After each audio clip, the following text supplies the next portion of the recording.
1998 con una abrumadora votación a favor, es decir, 120 países a favor, 21 que se abstuvieron y los de siempre que votaron en contra: China, Estados Unidos, Irak, Israel, Libia, Qatar y Yemen. El problema es que lo abrumador de ese apoyo no significó que la entrada en vigencia de ese instrumento fuera cosa fácil. Actualmente tenemos 121 ratificaciones de los 193 Estados miembros de la ONU. Incluso Palestina ratificó el estatuto de la Corte Penal Internacional y le dijeron que lastimosamente todavía no tiene la capacidad plena porque le falta ser miembro de Naciones Unidas, y como saben, desde septiembre pasado circularon camisetas con el número 194 porque hay mucha gente muy convencida que ya es hora que Palestina integre plenamente a las Naciones Unidas.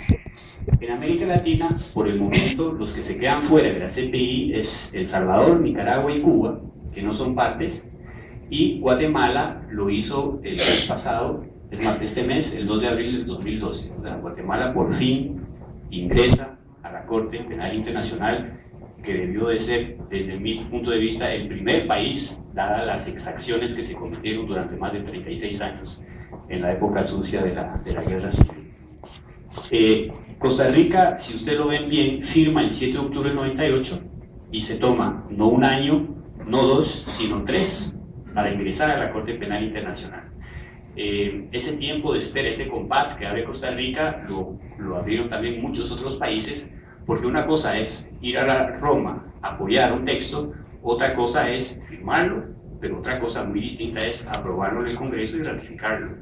Ese paso de la ratificación costó muchísimo y sigue costando en algunas latitudes del país, del planeta, perdón. Y finalmente Costa Rica únicamente el año pasado, ratificó el acuerdo sobre privilegios e inmunidades de la Corte Penal Internacional. Entonces, vean simplemente las fechas y se dan cuenta que es un proceso que lleva muchísimo tiempo, porque hay muchísimas presiones que se ejercen para frenar o contrarrestar, digamos, el ímpetu inicial.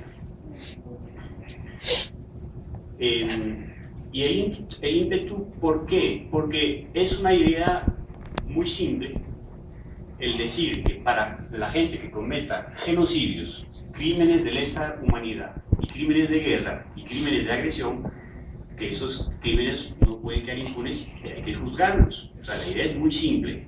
Creo que mi colega mañana Monge les va a dar una idea de que no es una idea novedosa en sí, sino que desde hace muchísimo tiempo, más de 150 años, ya se habían dado discusiones para ver de qué manera se establecía un mecanismo universal, imparcial, para juzgar a los responsables de ese tipo de atrocidades, porque no tiene otro nombre.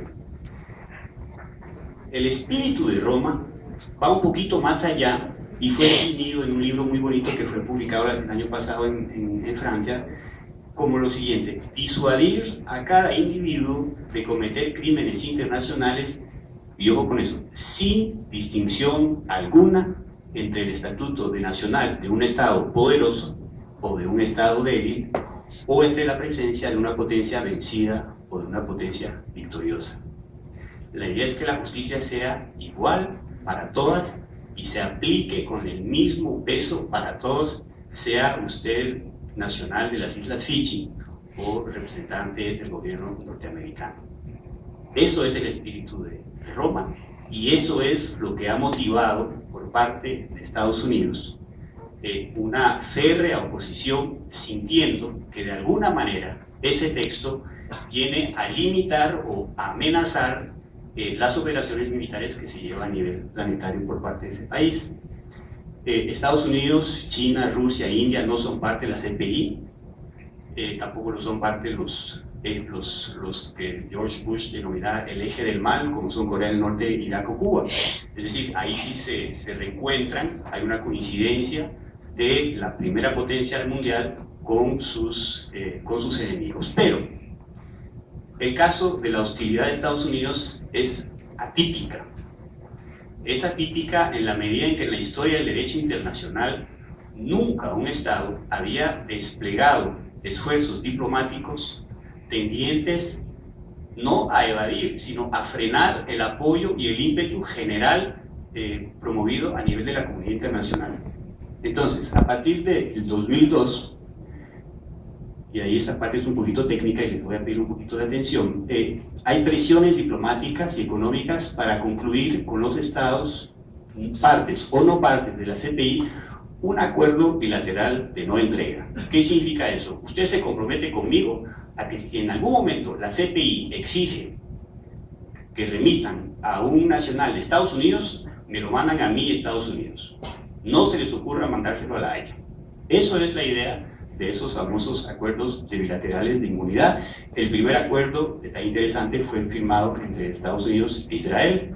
Ninguno de los dos es parte a la Corte Penal Internacional. Y mediante esos acuerdos se exige la entrega de nacionales de Estados Unidos directamente a Estados Unidos cuya comparecencia haya sido solicitada por la CPI.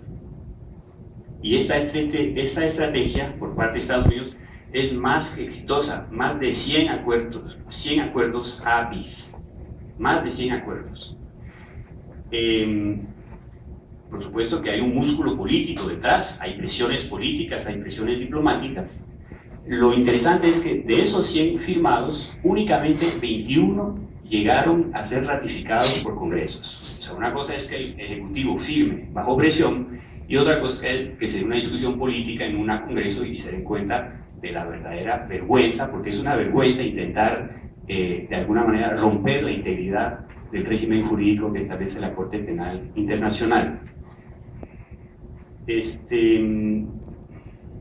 Algo interesante también, Estados Unidos retira su firma que había hecho Bill Clinton el 31 de diciembre del 2000. Es algo nunca visto. O sea, uno se retira, denuncia un tratado, pero uno no retira la firma. O sea, no tiene sentido técnicamente retirar la firma. Pero simple y llanamente lo que llama la atención es el tremendo miedo de la administración norteamericana, después del 11 de septiembre del 2001, de verse limitado, y después de ver las imágenes en Abu Ghraib o Guantánamo, entendemos perfectamente de dónde venían esos temores por parte de la primera potencia mundial. En julio del 2002, dentro del Consejo de Seguridad de Naciones Unidas, Estados Unidos logra la aprobación de una resolución que reconoce la inmunidad de los integrantes norteamericanos que trabajen en operaciones de mantenimiento de la paz de Naciones Unidas. Ahí el Consejo de Seguridad, los 5 miembros en particular, se prestan para hacer una diferenciación en relación a la nacionalidad. Algunos van a terminar a la CPI, en una operación de mantenimiento de la paz, pero otros que tienen pasaporte norteamericano salen excluidos. Eso fue un detalle que tuvo el Consejo de Seguridad que nunca debió de tener. Y finalmente, en agosto del 2002, hay una adopción de la ley ASPA, el American Service Members Protection Act, que es una ley de protección a los militares de Estados Unidos que permite, cito, usar todos los medios para liberar a ciudadanos norteamericanos bajo su custodia de la CPI. O sea, es una ley para legalizar una intervención militar en la Haya para ir a capturar los que están presos bajo la custodia de la CPI, que tienen la suerte de tener un pasaporte norteamericano. Y además de eso, esa ley suspende la cooperación con un sistema de sanciones económicas a los países que de alguna u otra manera colaboran con la Corte Penal Internacional. Y el resultado de eso es que hay 35 estados suspendidos de esa cooperación internacional en el 2003.